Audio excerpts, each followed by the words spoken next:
কবি শুভ্রা সাহার কবিতা ডাক সাজ। যখন আমি যৌবনের দোরগোড়ায়, শরৎ আমায় সাজতে শেখায়।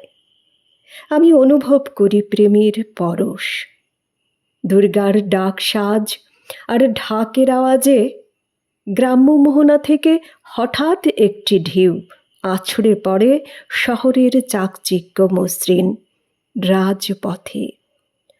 আমি কেমন স্বপ্নে দেখি মা দুর্গার 10 হাতের তেজময় দূতি চারিধারে মায়াজাল ছড়ায়।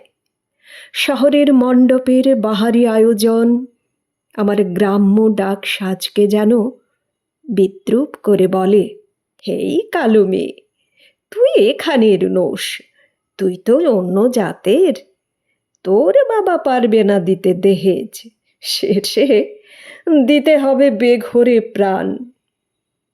যে শরৎ আমাকে শেখায় মেলে ধরতে প্রেমের পরাগ, সেই শরতেই স্বপ্ন ভাঙে আমার। ঘটক বাহিনী দুর্গা যেন তছ নছ করে আমার অতি সচেতনে সাজানো গোপন কথার মালা।